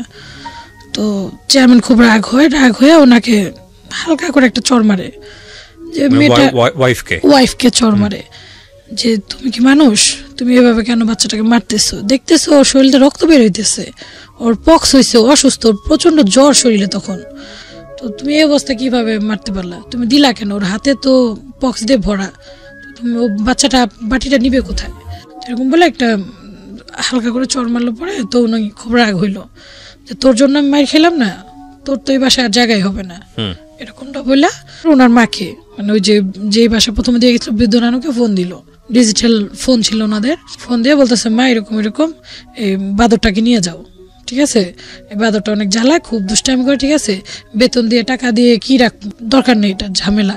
তো বললো কি তুই এক কাজ কর, ওকে নিয়ে তুই আইসা পড়, জামাই যখন তুই গায়ে হাত তুলছে বা কিছু, আয় তুই 2 দিন থেকে যা, ভালো লাগবো। বাবার বাড়িতে চলে গেল। তখন আমাকে নিয়ে গেল ওখানে, নিয়ে যাওয়ার পর নানু 2-4টা চড় মারলো আমাকে, যে তোর জন্য আমার মেয়ে মার খাইলো, তোরে দিছিলাম ভালো বুঝে মাসে মাসে টাকা দেই, হ্যাঁ তোরে রাখতেছি। তো তখনও আমি প্রশ্ন করি না যে কাকে টাকা দেন বা কি, এরকমটা মানে ওইরকম সেন্সটা ছিল না বা সাহসটাও ছিল না আমার। তো আমি মুখ বুঝে চুপচাপ সহ্য করতেছি। তো পরে বললো দাঁড়া, তোর নানি আর তোর খালা আইসা নি, পরে বিদায় হ, তুই ঝামেলা দরকার নেই, আমাদের টাকা দিয়া পয়সা রাখবো, এরকম এরকম অনেক কিছু বলতেছে আর কি, বকাঝকা দিল। তো ওনার যে 2টা মেয়ে, আরো 2টা মেয়ে ছিল, ওনারাও 2জন 2-4টা করে চড় মারলো আমাকে, ফাজিল তোর জন্য আমার বোন মার খাইব, হ্যাঁ তোর এর জন্য দিছিলাম, মানে এই সেই ফকিরনি মকিরনি এরকম অনেক বকাবকি করলো আর কি। তো বকা দেওয়ার পর আমি একটু কান্নাকাটি করলাম, কান্নাকাটি করার পর নিস্তব্ধ হয়ে আছি। তুই কি সাহেবের বাচ্চা, বসে থাকবি, জমিদারের মেয়ে তুই, শিল্পপতির কন্যা, এরকম আর কি ওনাদের মুখের ভাষা এরকম ছিল। বসে রেছিস, কাজ কর, কাজ করে খাই দেবো। তখন আমার শরীরে খুব জ্বর ছিল, তো ওনাদের কিছু যায় আসে না, জ্বর টর কিছুতে যায় আসে না। আমার চুলগুলো তখন এতটুকু ছিল, নানু বলতেছে এই ছেড়ে এই চুল বান, তো চুল থেকে উকুন পড়বো, আমার খাবার দাবার লাড়বি ছাড়বি উকুন পড়বো, চুল বান। তো ওনাকে আমি বলতেছি নানু আমি চুল বাঁধবো কি দিয়ে, আমার তো কোনো রাবাট নেই, আমার তো কোনো রাবাট কেউ কিনা দেয় না, আমি কিভাবে চুল বাঁধবো। এটা বলার সাথে সাথে উনি আমাকে, ভাইয়া যদি বিশ্বাস করেন, উপরওয়ালা সাক্ষী, উনি আমাকে আমিও দাঁড়ানো ছিলাম, উনিও দাঁড়ানো ছিল, তো এমন জোরে একটা লাথি মারলো, মনে করেন আমি মনে হয় 1 থেকে 1.5 হাত দূরে গিয়ে পড়লাম। তো আর ছোটবেলায় আমি যথেষ্ট শুকনা ছিলাম, পরে গিয়ে মনে করেন ব্যথা, তো ব্যথা, তার ভিতরে জ্বর, উনি লাথি মেয়েরা আবার সামনে গিয়ে মনে করেন এলোপাতালে যে পিসানো যেটাকে বলে মুড়া দিয়ে, এইভাবে উনি আমাকে মারতেছে। তুই জমিদার হয়ে গেছিস, তোর জন্য আমার মেয়ে মার খাইছে, তোর টাকা দিয়ে রাখছি, ঠিক আছে তোমার রাবাট কিনা দিমু, তুমি তো অনেক জমিদার, মানে এরকম অনেক কিছু বললা টুলা।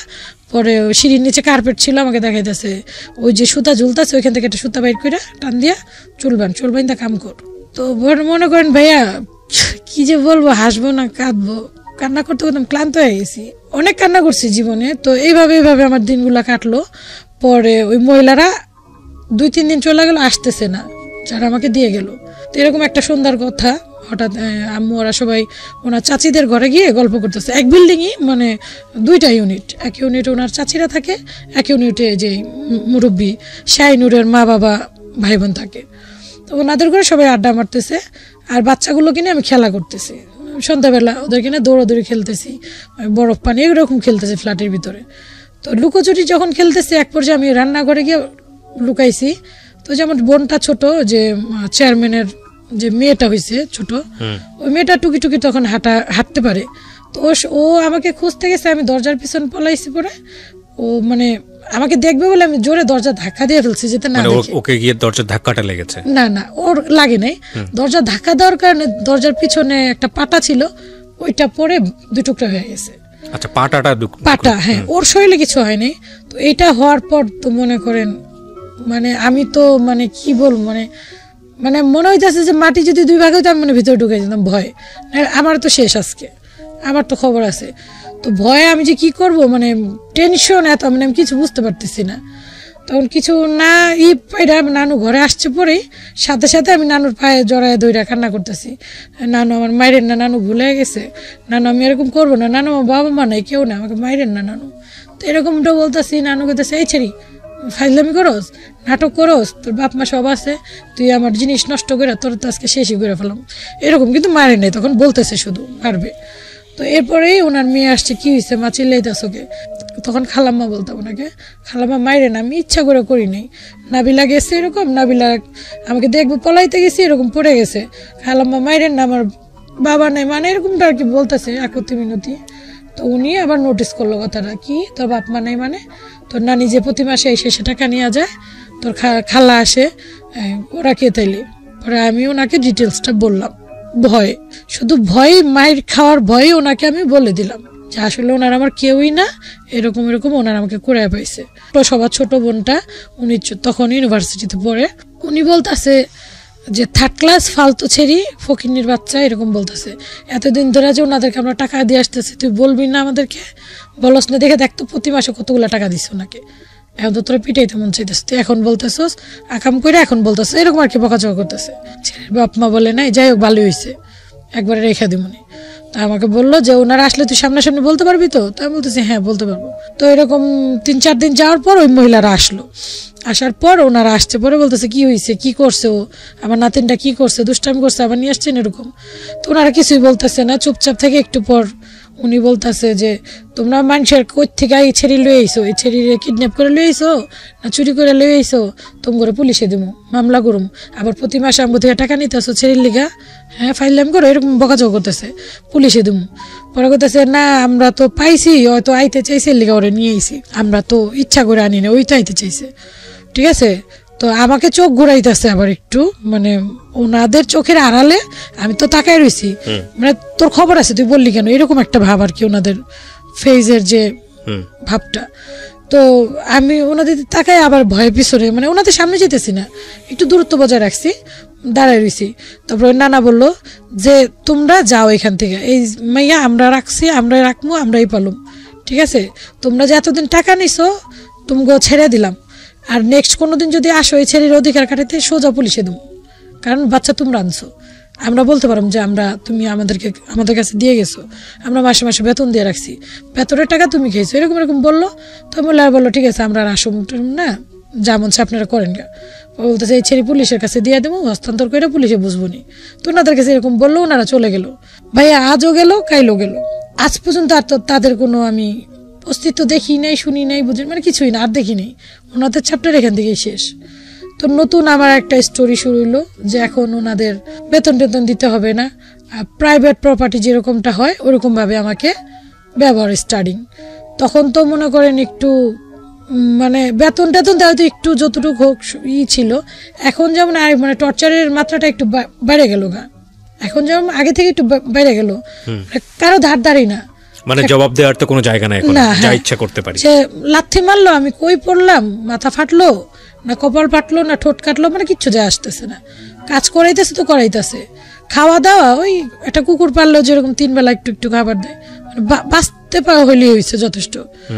ওনারা কিন্তু যথেষ্ট ধনী, ওনাদের কোনো কিছুর অভাব নাই, খাবার দাবার কাপড় চোপড়, মানে ওনাদের যে স্বর্ণ, মানে ওনারা নিজেরাও বলতে পারবেন না যে কত স্বর্ণ আছে। আমাকে শুইতে দেওয়া হইতো, যে ননাস বললাম একটা থাকে, ওনার হাজবেন্ড মারা গেছে, 3টা ছেলে মেয়ে বড় বড় সবাই, ওনার ঘরে থাকতে দেওয়া হইতো, ওনার ছেলে মেয়েদেরকে পড়াইলে যথেষ্ট আওয়াজ হইতো, তো আমি কান পাইতে শুনতাম কি পড়াইতেছে, কিভাবে পড়াইতেছে বা কিরকম, শুনে শুনে একা একা ঘরে বসে বসে আমি নিজে নিজে মুখে মুখে বলতাম। তো দেখা যায় তো ভাইয়া ওইগুলো শুনতে শুনতে আমার যথেষ্ট পরিমাণ রিডিং বলাটা, বা আবার ওই যে বই খাতা পুরাণগুলো ফালাই দিত, ওগুলো দেখে দেখে আমি পড়তে চেষ্টা করতাম কি লিখছে বাকি। আমি কিন্তু কখনো স্কুলে যাইনি। তো এইভাবে কাটতে থাকে দিন, যাইতে যেতে মনে করেন একটু বেশ কিছুদিন যায়, কতদিন আমি জানি না, একটু ভালো ঝরঝরা হই, বড় হই একটু। তো আমি অনেক দুষ্ট ছিলাম বললাম, তো দেখা যেত আমার জন্য কমপ্লেন আসতো। আর আমার দুষ্টামিটা হইতেছে কিরকম, আমরা যে বাসাতে ছিলাম সামনে এবং হাতের ডান পাশে 2 বাড়িতে বেল গাছ আম গাছ ছিল। তো আমার শুধু টার্গেট থাকতো আমি ওখান থেকে একটা আম পারবো, বা একটা বেল পড়ছে টোকায় নিয়ে আসবো, বা একটা ফুল ফুটছে বা একটা ফুলের চারা আছে ওইটা আইনা ওনাদের বারান্দায় লাগাবো, মানে এরকম, মানে খুবই চঞ্চল। মনে করেন আমার মনে হয়তো কি যে খাঁচার পাখি ছেড়ে দিলে যেরকম উড়ে আমি ওইভাবে উঠতাম। আবার দেখা যেতেছে ওই সদাই আনতে পাঠাইতেছে, যাইতে অনেকগুলা বিল্ডিং পরে গল্লির ভিতরে, ধানমন্ডিতে বড় হয়েছি, আসতে মনে করেন অনেকগুলা কর্নিং বেল পরে, ওই দেখা যেত দুষ্টামি করতে করতে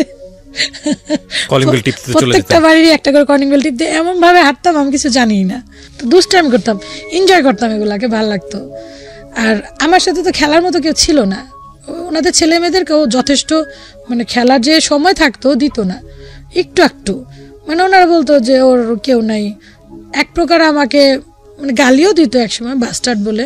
এটার মিনিংসটা আগে যখন দিত তখন বুঝতাম না, পরবর্তী থেকে বুঝি যে ওর কোনো স্টেশনে ভালো না মন্দ, ওর সাথে কি খেলবে এরকম বয়ান করতো। তো খেলতেও দিত না। তো দেখা যেত আমার মনের রাজা আমি একাই, 2টা বোন, একটা বোন ম্যারিড ছিল, তো ওনার 2টা বেবি হয়েছে, 2টা যমজ মেয়ে হয়েছে। তো ওনার কাজের জন্য আরেকটা কথা বলে রাখি, আমি যখন ছিলাম ওনাদের বাসায়, আমি কিন্তু কন্টিনিউ ওনাদের বাসায় ছিলাম না। ওনাদের থেকে আবার যে গ্রামের শ্বশুর বাড়ি, ওইখানে ওনারা গৃহস্থী করতো, ধান গরু পালতো সবসময়, সরিষা উঠাইতো। দেখা যেত এরকম কোনো সিজন আসলে কিন্তু আমাকে ওখানে পাঠিয়ে দিত কাজের জন্য। হ্যাঁ হ্যাঁ, ওখানে দেওয়া হইলো। এটা আপনার কত সালে এটা মনে নেই, 2000 সালের আগে এতটুকু মনে আছে, বা 2000 সালে এরকমই হবে। তো ওইখানে দেওয়ার পর ওখানে তো ভাইয়া প্রচুর টর্চার, এখান থেকে মনে করেন ডবল টর্চার ওইখানে। এখানে যা জয়েন্ট ফ্যামিলি ছিল, দেখা যেত কেউ টুকটাক কিছু আনলেও দেখা যেত এটা টুক খাওয়া দাওয়া মোটামুটি চলতো। ওইখানে ডবল টর্চার চলতেছে আমার উপরে, ডবলের উপরে ডবল। খুবই মারধর, এই শাহিনুর দোনোটা বোন খুব গায়ে হাত তুলতো, বা ওনার মা ভাইরা খুবই মারধর করতো। একটু উল্টাপাল্টা আমি চেষ্টা করতাম যাতে উল্টাপাল্টা না হয়, কিন্তু ফাইনালি হয়েই যেত এরকম। তো এরকম করতে করতে একদিনের কথা, একদিন বাথরুম ধুইতে দিচ্ছে আমাকে, আমি ধুইতেছি, বাচ্চা তো আমি তখন ছোট, তো ওই যে ব্যান্টিনার দিয়ে হইতেছে ওনার চাচিদের সাইড, তো আমি ওই ব্যান্টিনার দিয়ে পানি ঢেলে ধুইতেছি, খেলতেছি আমি, আমার ওইটা ধ্যান নেই যে ওই পাশে পানি চলে যাবে। তো এক পর্যায়ে অনেক পানি গেছে, উনি বিচার দিচ্ছে, ওনাদের সাথে আবার ওনার সাথে একটু এন্ট্রি মিলে না এরকম একটা। তো বলতেছে যে কাজের মেয়ে দিয়ে এরকম ইচ্ছাকৃত আমাকে টর্চার করতেছিস, কাজ করাবি এরকম আমার দিয়া, এরকম এরকম বলার পরে তো আমাকে খুব মারধর করে, মানে খুবই। ওনাদের একটা ভাড়াটিয়া ছিল, উনি আমাকে দেখার পর যে এত মারধর করছে, যে তোরে তো আমি দেখি মারধর করে, আমার তো একটা সন্তান নেই, উনি নিঃসন্তান ছিল, আমি চাই একটা বাচ্চা পালতে, তুই কি আমার কাছে আসবি? তো আমি ভয় পাইতেছে, আমার তো মেরেই ফেলাইবো। বলতেছে আজকে যেহেতু তোকে মারছে, তুই কারো বাসায় গিয়া থাক, তাইলে পরে তোরা করতে পারো, আমি নিয়ে আসবনি, কয়েকদিন গিয়া থাক, এই বাসাটা ছাড়ার পরে আমি তোরা নিয়ে আসবনি, আমি তোরা লেখাপড়া করবো, এরকম আমাকে বললো। বলার পরে ওই যে মেজ বোনের যা ছিল, আমি চিনি ওনাদেরকে, একটু দূরে ওনাদের বাসায় আমি গেলাম, যাওয়ার পরে বললাম ওনাকে। তো উনি বললো আমার কাছে তো তোকে আমি রাখতে পারবো না বাবা। তাই আমি বলতে আন্টি আমি কোথায় যাবো, আমার কয়টা দিন থাকতে দেন, রিন আন্টি বলছে আমাকে নিয়ে যাবে। তো এটা বলার পর উনি ওনার বাসায় আশ্রয় দিল, খবর দিল যে তোদের কাজের মেয়েটা এখানে এসে পড়ছে, নিয়ে যা। ফাসলে আপনি নিয়ে আসছেন, জালকে বললো ঠিক আছে, খাবার দিতেছি, কাপড় চোপড় দিতেছি, এত সহানুভূতি দিতেছি, তারপরও ও এরকম পেমেন্টটা করলো, আর আপনারা সাহায্য করলেন, রাখেন আপনি, লাগবো না আমাদের কাছে। তো উনি আবার টেনশনে পড়ে গেলো যে বাবা তোরা তো আমি রাখতে চাই নাই, তোর সাহায্য করার জন্য তোরা রাখলাম, এখন তো তোরা আমার কাছে রাখাও যাবে না, তাহলে ভুল বুঝবো আমাকে। তো এরকম করে উনি কি করলো, ওনার পাশে ফ্ল্যাটে একজন লিপি ছিল, ওনার কাছে আমাকে ট্রান্সফার করলো যে ওকে রাখো, গরিব বাবা মা নেই, কেউ নেই, কয়েকটা মাস রাখো, কয়েকদিন পর নিয়ে যাবো আমরা। এরকমটা বলার পরে উনি আবার বাচ্চা হবে, তো উনি বললো ঠিক আছে আমি কিন্তু বেশি দিন রাখতে পারবো না। তো ওনার কাছে রেখে আসার পর যে যা উনি বাসা চেঞ্জ করে ফেলছে, ওই লিপি আন্টিকে আর ঠিকানা দেয়নি যার কাছে আমাকে রেখে আসলো। তো উনি তো চিল্লাচিল্লি করতেছে যে আপদ, আমার তো এমনি আর্থিক অবস্থা ভালো না, তোকে রেখে গেল, হ্যাঁ আমি তো তোকে রাখতে পারবো না, বাবার বাড়িতে চলে যাবো, আমার বাবার বাড়ি অনেক দূরে, এই সে আর কি অনেক কিছু, তুই চলে যা। তা আমি তো কান্নাকাটি করতেছি, আমি তো এদিকে কিছুই চিনি না, আমি কোথায় চলে যাবো? বলতেছে জানি না, এদিকে আশেপাশে অনেক বাসা আছে, যা বল কাজের জন্য তোকে কাজ দিবে। তো এরকমটা বলার পরে আমাকে সন্ধ্যাবেলা বাসা থেকে বের করে দিল।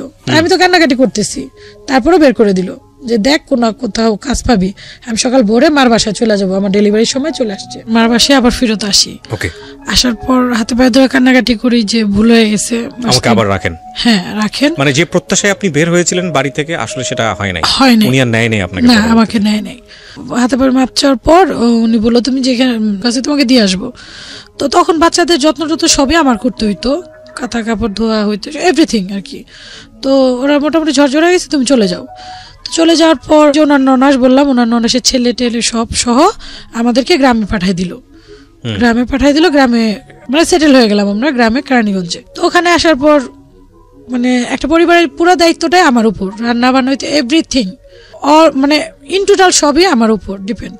তো ওইভাবে চলতে থাকে, চলতে মানে একটু বড় হই, তখন আমি ভালোই বড় হই, একটু মন জিনিসটা বয়সে যেটা হয় বয়সন্ধিকাল, হ্যাঁ, আমার শরীরও মোটামুটি ভালো পরিবর্তন আসে, শরীরের গঠন। তো যাক ভালোই বড় হই আমি। তখন মানে সবার সাথে মিশতে মন চাইতো, কিন্তু আমাকে কারোর সাথে মিশতে দেওয়া হইতো না।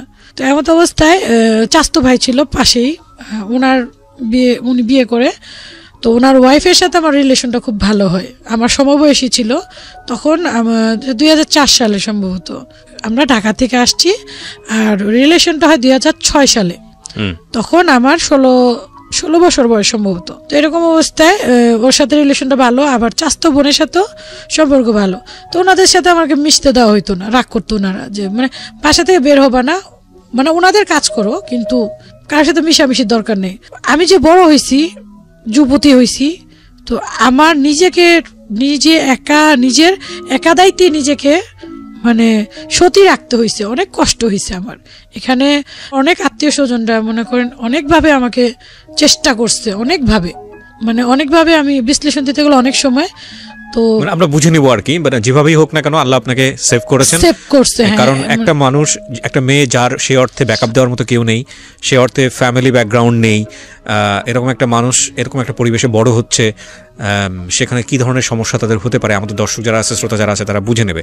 হ্যাঁ, ঠিক আছে। জি, তো অনেক কষ্ট করে নিজেকে আমি সবসময় আল্লাহর কাছে বলছি, আল্লাহ আমি সৎ রইলাম, তুমি দেখতেছো আল্লাহ, সতের ফল অবশ্যই তুমি নাকি সতী নারীদের নাকি সবসময় জয় হয়, আল্লাহ আমি তোমার কাছে এইটাই চাই। তো একটু ধার্মিকতার কাজ করতো, ওনারা নামাজ পড়তে দিতে চাইতো না আমাকে, যে সময় ব্যয় হবে, রোজা রাখতে দিত না, যে কাজে যেত মানে কোনো বিলম্ব না হয়। তো তারপরও আমি না খাইয়া অনেক সময় চেষ্টা করতাম রোজা রাখার জন্য। এভাবে চাস্তো ভাইয়ের ওয়াইফের সাথে মোটামুটি রিলেশনটা আমার ভালো হয়ে যায়।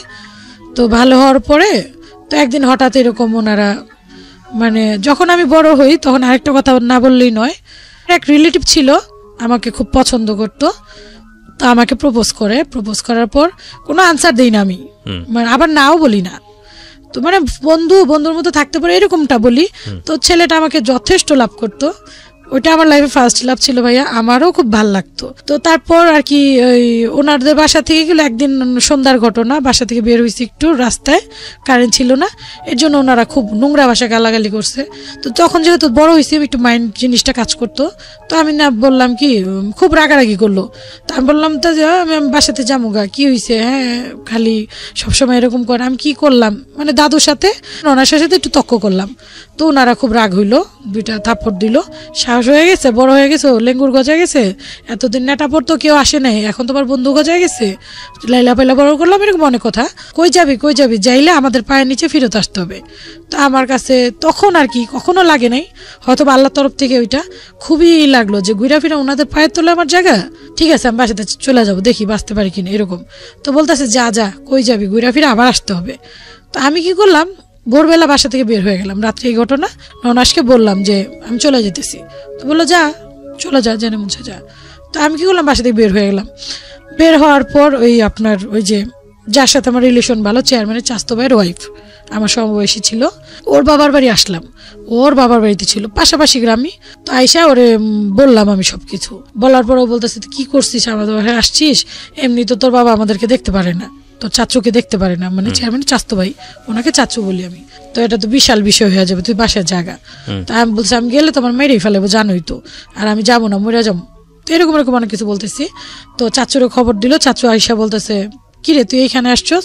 পরে বললাম চাচু সবই তো জানো, তুমি সারা জন্ম ধরে আমার সাথে এরকমটা করা হইতেছে, তো এখনো নোংরা ভাষা জানে, আমি প্রেম প্রীতি এগুলো করি না, তারপর আমাকে এরকম নোংরা ভাষা বললো দাদুয়ারা, ঠিক আছে জানোই তো সবকিছু, এরকমটা বলতেছে কি আমি যে কতটা ভালো উপরে আল্লাহ পাক জানে, এটা ফুল যে এরকম পবিত্র আমি এরকম পবিত্র, তারপর নোংরা ভাষা কেন চাচু এরকম বলতেছি, চাচু মরে যাবো, আমি যাবো না, আমার একটা ব্যবস্থা করো।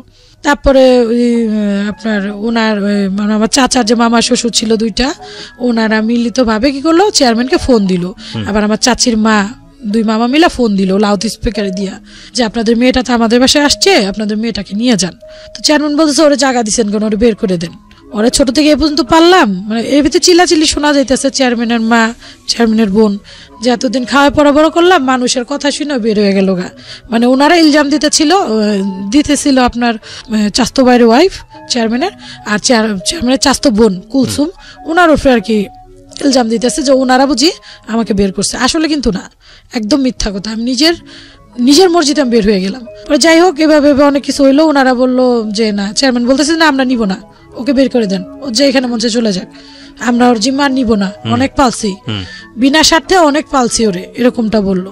তো চেয়ারম্যানের সবাই মোটামুটি ভালোই জানতো। তো চেয়ারম্যান ওই আপনার চাচার যে মামা শ্বশুর, উনি বলতেছে লোকটা এরকম, ভালো জানতাম, তো যাই হোক মেয়েটাকে ফালাই দিব, কত টাকার খাবে, আমাদের বাসায় থাক। আচ্ছা, তা আমাকে ফোনে চাইলো উনি চেয়ারম্যানের, তো আমি ধরলাম লাউড স্পিকারে দেওয়া, তো উনি বলতেছে মানুষের কথা বের হয়ে গেছিস, কত ধানে কত চাল তুই বুঝবি, বাইচা থাকে দেখাইস, এরকমটা। তো বলার পর আমি কান্নাকাটি করলাম যে কি করব, যে আমি বাসা থেকে চলে যাবো। তো চাচির যে মা, উনি কি করলো, দরজার সামনে শুয়ে থেকে বলতেছে, না আমার লাশের উপরে যাও, তুমি যাইতে পারবে না, যুবতী মাইয়া তুমি, সুন্দরী মাইয়া তুমি, কোথায় যাবা? পরে আমি আবার খারাপ বাসায় বললাম আমি খারাপ হয়ে যাব, ভালো হয়তো ভাত পাইলাম না, আপনাদের বাসায় আসছি, আপনাদের উপরে তো অত্যাচার হবে, তা আমি চলে যাই।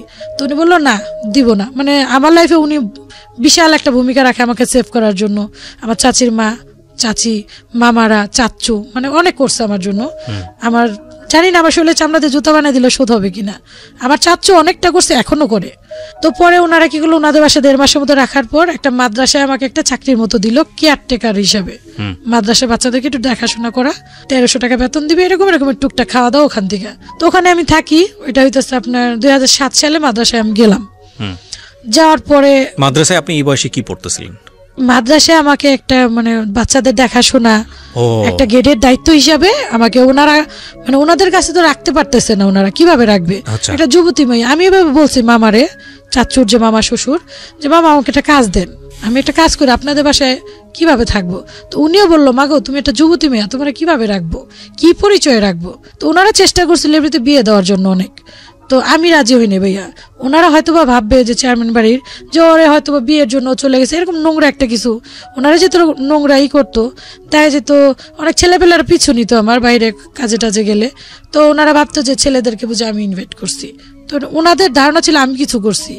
আর আমার একটা কষ্ট এইটাই যে তোমরা তো আমাকে চিনো আমি কোন ক্যারেক্টারের, তারপরেও কেন এরকমটা চিন্তা করো? তো ছেলেরা দেখা যেত এক জায়গায় একবার গেলে দ্বিতীয়বার গেলেই মনে করেন আমার পিছু নিত একটু। তো এর জন্য আমি বলছি, মামা আমি তো বিয়ে করতে পারবো না, আপনারা বিয়ে দিয়েন না আমাকে, তাহলে ভাববে কি আপনারা আমাকে বের করেই না বিয়ে দিয়ে দিচ্ছেন। ওনারা অনেক চেষ্টা করছে, অনেক বিয়ের ঘর আসছে তখনও, ওই 1.5 মাসের ভিতরে এমনও গেছে প্রতিদিন 2 থেকে 3টা বিয়ের প্রস্তাব আসতো। তো ওনারা, আমি মামার বললাম মামা কাজেই দিয়ে দেন। তো মামা বললো, মাগো তোমার কিসে কাজে দিব, তোমাকে গার্মেন্টসে দিব? তোমাকে দেখতে মনে হয় তুমি অন্যরকম একটু, আর মানুষের বাসায় কাজে দেবো, তোমাকেই দেখা যায় রাজার মেয়া, তুমি তোমার কি বুঝা মানুষ কাজে নিবে, তোমার তো আমি দিতে পারবো না। আর গার্মেন্টসে দিলে কি কাওয়া ছেলের মতো তোমার ছিঁড়া ফেরা ছেলেরা খায়া ফেলাইবো, তোমাকে দিতে পারবো না। তো এরকমটা বললো। তো ওই মুহূর্তে ওনাদেরই এক পরিচিত, মানে ওই যে চাচি বললাম, চাচির খালতো ভাই একটা মাদ্রাসা জব করে হুজুর ওইখানের, উনি আবার ওনার বাসায় বেড়াইতে আসছে।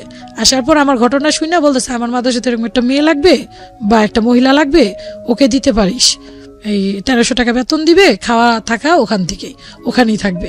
তো দায়িত্ব তো তোরা নিছোস, মাদ্রাসা ছুটি হলে তোদের এখানে এসে থাকবে নি আর ওখানে থাকবে। তো আমি তো রাজি, ওনারাও রাজি আলহামদুলিল্লাহ। কারণ মাদ্রাসা হইতেছে মায়ের পেটে যেরকম নিরাপদ ওইরকম নিরাপদ। তো ওখানে থাকতে থাকি আমি, ওখানে থাকতে থাকতে মনে করেন বেতন দেয়। আর ওই যে ওনার খালতো ভাই যে মিজান ভাই, তারপর আরেকটা হুজুর ছিল তমিজ ভাই, সাইব ভাই, ছোট বোনের মতো যথেষ্ট আদর করে আমাকে। আমার সবটা প্রয়োজন, মানে আমার খুশির লাইফ শুরু হইলো তখন থেকেই। ভালো ভালো কাপড় চোপড় দিত।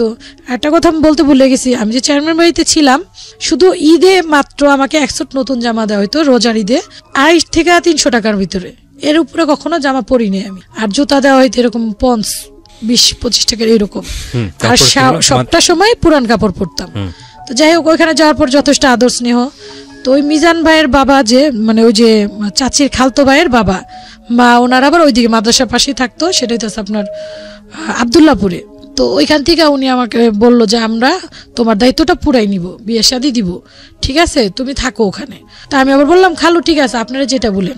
একটা জিনিস বুঝতে পারছি যে মানে যেহেতু লিগ্যাল কোনো গার্ডিয়ান নাই সেই অর্থে, মানে যে যেভাবে পারছে, অমুকের আত্মীয়, অমুকের আত্মীয়, সে আপনাকে হয়তো টুকটাক এভাবে সাহায্য করার চেষ্টা করছে। এটাই হয়ে গেছে আর কি বিষয়গুলো।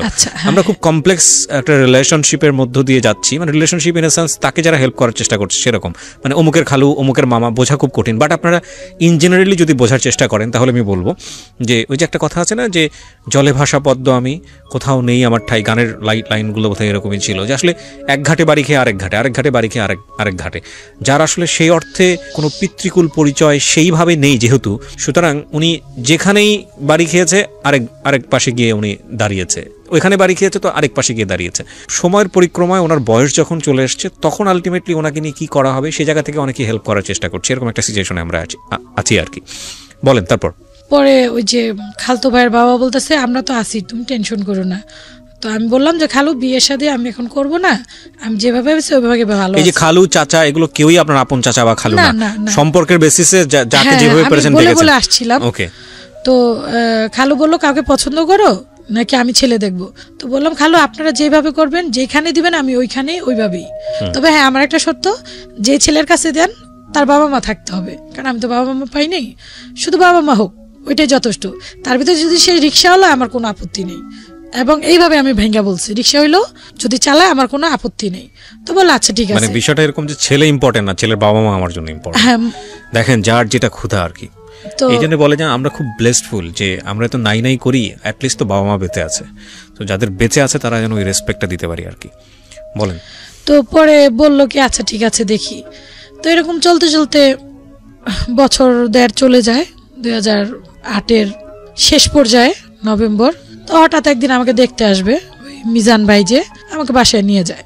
বাসায় নিয়ে বলতেছে তোরে দেখতে আসবে। তো আমি কান্নাকাটি করতেছি যে না ভাই আমি চাইতেছি না এত তাড়াতাড়ি বিয়ে টিয়ে। ভাই আবার বলতে, ভাই আমার যথেষ্ট স্নেহ করতো, এখনো ওনাদের সাথে কন্টাক্ট আছে। বলতেছে তোর যে পেঁচার মতো চেহারা, তোর কি কেউ পছন্দ করবো? তুই এত নিজেকে ভাগ্যবান মনে করি, দুষ্টাইম করতেছে, তোর দেখলে কেউ বিয়ে করবো না, দেখতে দে দেখে এমনি চলে যাবো। তো আসলো, যার সাথে আমার বিয়ে হবে উনি আসলো কয়েকজন বন্ধু বান্ধব নিয়ে।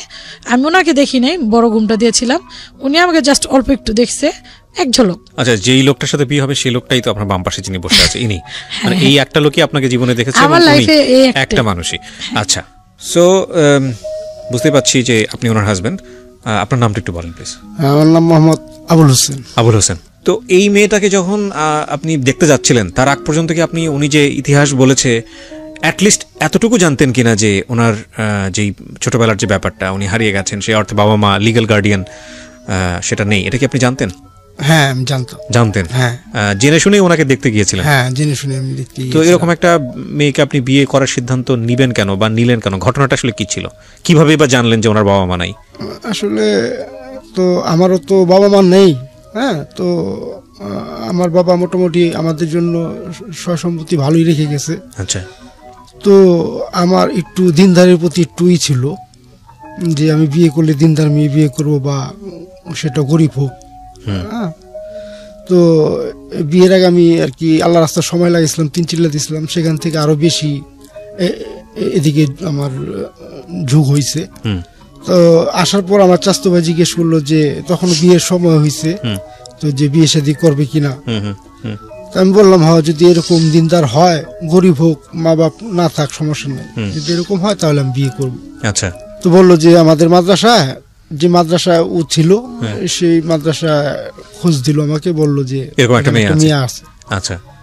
তো পরে আমি আমার 2 বন্ধুকে নিয়ে আমি গেলাম, একদিন ডেট হইলো। ডেট হতে ওখানে গেলাম। বিয়ের আগে কি ওনার সঙ্গে আপনি কথাবার্তা বলতে পেরেছিলেন?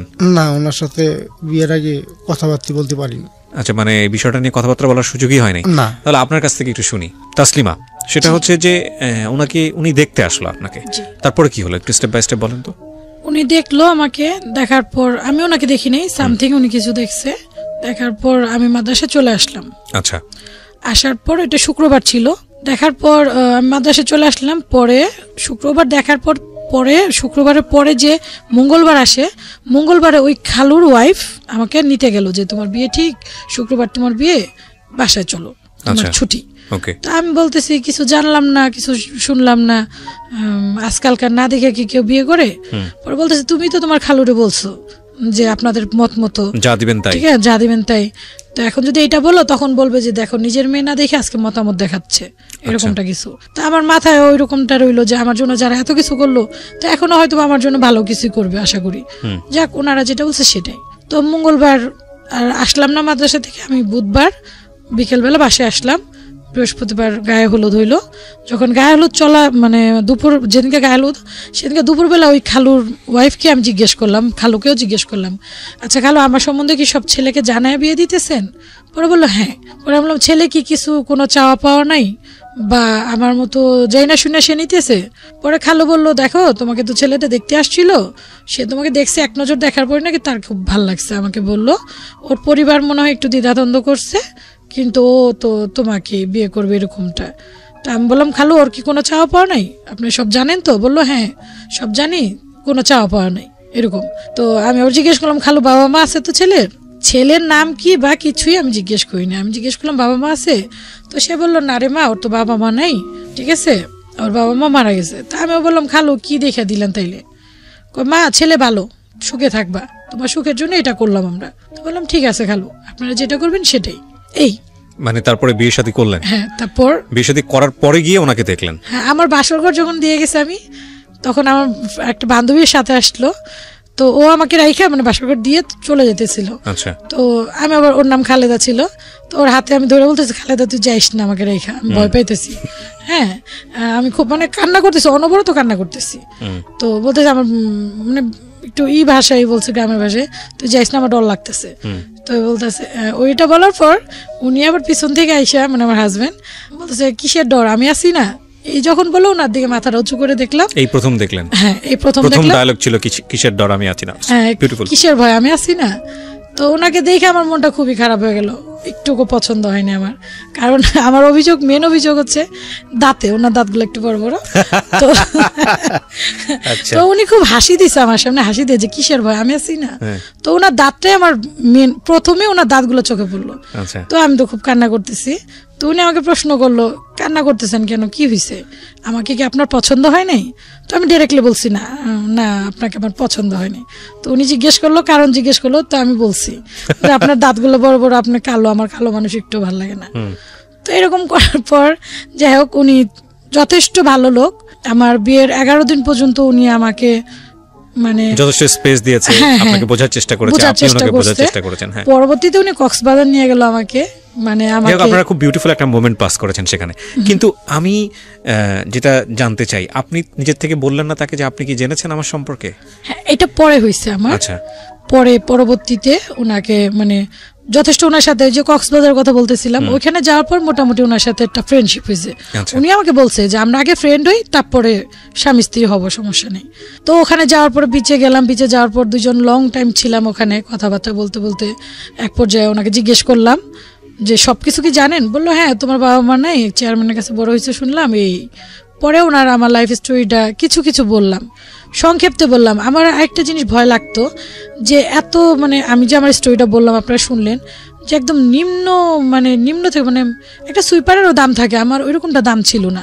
মানে রাস্তার একটা পাগলকেও মানুষ দয়া করে খাবার দেয়, আমার ওইরকমটা ছিল না। মনে মনে ভয় লাগতো, ও যদি ডিটেলসটা জানে হয়তো আমাকে ছোট করে দেখবে।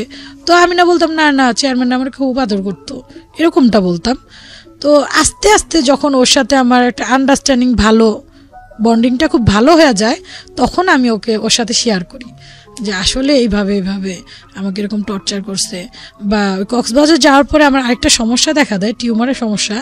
তখন ও বলে, ডাক্তারখানা নিয়ে আসার পর বলতেছে এটা তো নতুন না। তো ডাক্তারকে আমি বলি এর আগে আমার 8 বার হয়েছে এরকম, এইবার মানে 9 বারের বার, এটা হয়তো বিয়ের পরে একটা মানে টিউমার পাকতো, গলতো, ফোড়ার মতো অনেক বড়।